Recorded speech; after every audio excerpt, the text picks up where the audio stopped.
Saludos amigos. La ciudad de Santo Domingo, con todas sus primacías de América, fue también impactada en estos últimos 50 años del desarrollo dominicano, hasta abandonar los viejos límites de la ciudad de Obando y convertirla en la inmensa metrópoli que es hoy.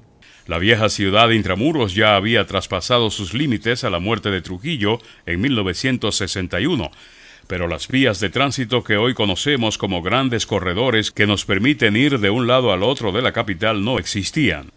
Así, la 27 de febrero no había nacido, la John F. Kennedy tampoco y la Máximo Gómez, que partía desde el malecón o George Washington, se interrumpía en la que es hoy Avenida México. Esta vía proseguía desde la Avenida San Martín, pero tenía el nombre de Tiradentes para concluir en la Cementera. Rafael Tomás Hernández, ingeniero arquitecto que había sido encargado de planificación del Ayuntamiento de Santo Domingo a finales de la década de los 50, fue requerido por el doctor Joaquín Balaguer tan pronto toma el poder en 1966.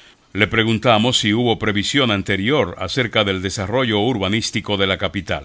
Tú dices que si había una previsión, Sí.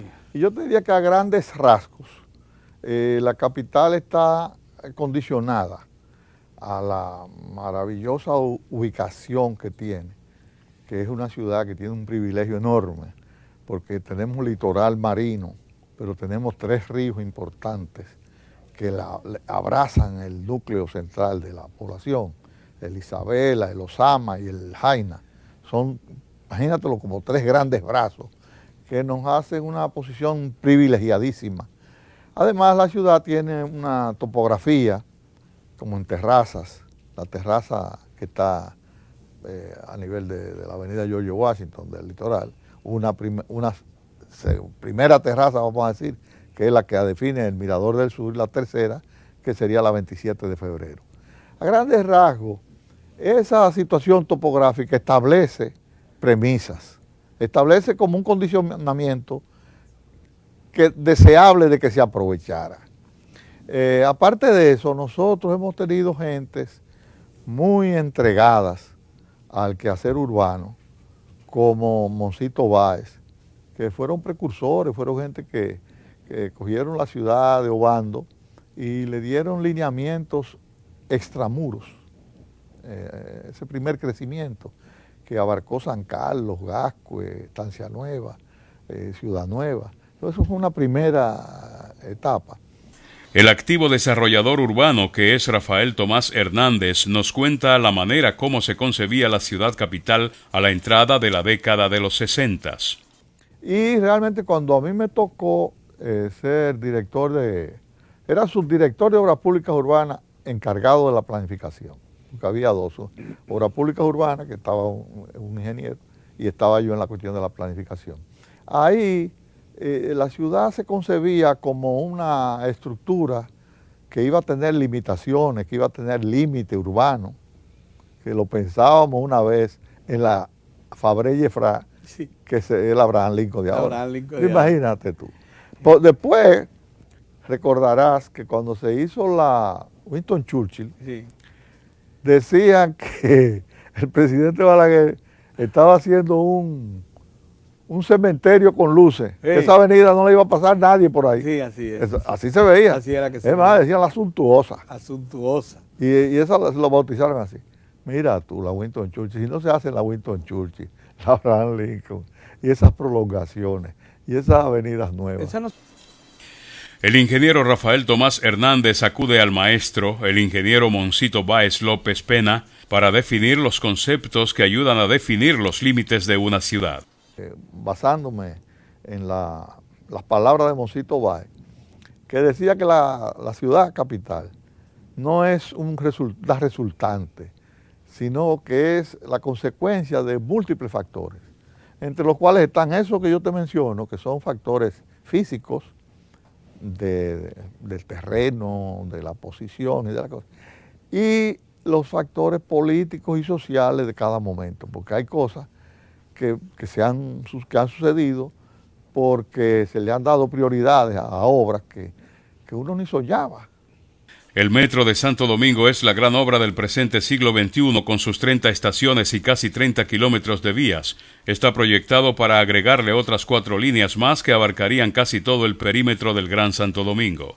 La Oficina para el Reordenamiento del Transporte OPRET construyó una estación central en la antigua cementera de la avenida Máximo Gómez, que está proyectada para operar como cerebro organizador de todo el sistema de metro y solo necesitará de algunas obras complementarias como patios de estacionamiento o dormida de trenes en puntos equidistantes de la metrópolis para controlar todo el sistema. Porque si tú me preguntas a mí en el año 96, que fue que salí del asesoramiento de la presidencia, yo era encargado de presidente de la Comisión de Asuntos Urbanos, que la presidí durante 9 años. Si tú me preguntas en ese momento si yo podía concebir un metro en Santo Domingo, sí, yo te diría, no, eso es imposible, yo no cabía dentro de mi esquema de futuro.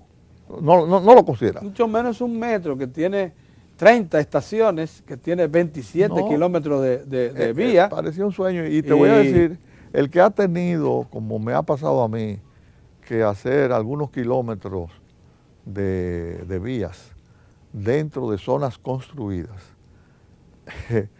yo te digo a ti una cosa que no me cuesta más que mirar esas obras con mucho respeto. Pero claro, porque desde el punto de vista constructivo, tú sabes, la gente puede tener ideas, otras prioridades, otras, juzgar las obras desde el punto de vista económico, pero desde el punto de vista de la construcción, del amor por la ciudad y del deseo de que la ciudad esté dotada de servicios y sistemas que la hagan viable, pues la respeto y la miro con asombro.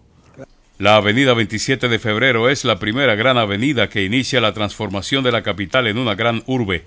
Nuestro invitado relata la manera como nace esta obra.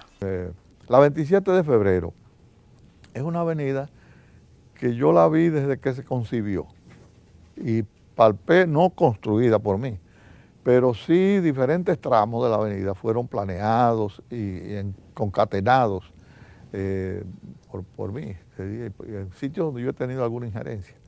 Pero el punto esencial, el punto nodal, vamos a decir, fue el empalme desde la Leopoldo Navarro hasta el puente Duarte. 2 kilómetros, 2 kilómetros nada más.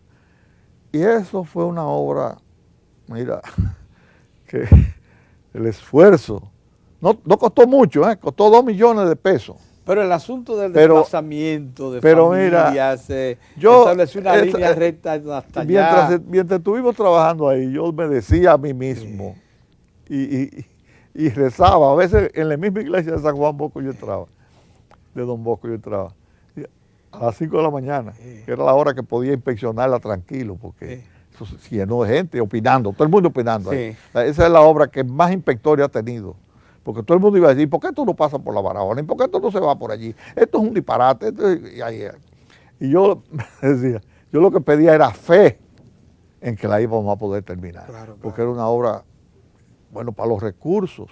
Y ya tú sabes que el presupuesto era 2 millones de pesos. Imagínate. El presupuesto de la vía. De la vía. Porque cuando se hicieron los edificios multifamiliares, esos que son como pantallas ahí. ¿En qué año fue la ejecución de la Eso arrancó en el 74 o 75. Claro. Esa obra yo recuerdo que el presidente Balaguer se la había sometido desde el año 71, que dice que Balaguer era improvisador, le daba más vuelta a las cosas y preparamos ese presupuesto, ese proyecto y lo tuvo ahí, hablaba fulano, hablaba por aquí, hablaba por allí, barajando aquello, pero sorpresivamente cuando yo creía que estaba descartado, que no lo iba a ponderar para ejecutar, nos llamó a José Miguel Mondesí, que era mi socio, y a mí de noche, un día, dice, tráigame los planos y prepárense que lo van a explicar en la televisión. A sorpresa, yo nunca había estado en televisión, jamás. Ya tú te imaginas. No, teníamos dotes histriónicas ni nada. Pero teníamos los planos previamente. Sí, pero el miedo, tú sabes, el miedo escénico, sí. Y el problema tan grande y la cosa de esa. Y una presentación que trajo muchísimos comentarios porque había gente que entendía que eso era una cosa fantástica, Sí, sí. inclusive, y disparatosa.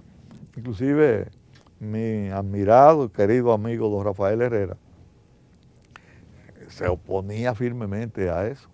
Y una de las satisfacciones más grandes de mi vida fue cuando esa obra se terminó, que yo lo busqué al Listín Diario. Y le dije, don Rafael, acompáñenme aquí. Y cruzamos desde el Listín Diario hasta el Puente Duarte Sí. en 4 minutos.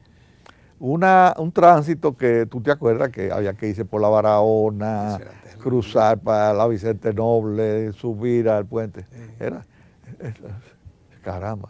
Entonces fue muy bueno. Yo le decía, él decía, pero es que no es posible, Rafael Tomás, que se emprenda una obra así con los plátanos a 5 pesos. A 5 pesos. No, creo que eran 5 pesos. No me acuerdo. No es posible que sea así. Y entonces cuando yo lo llevé, lo monté y le digo, don Rafael, los plátanos bajaron ahora del precio que tenían y la obra está hecha y nada más costó esto.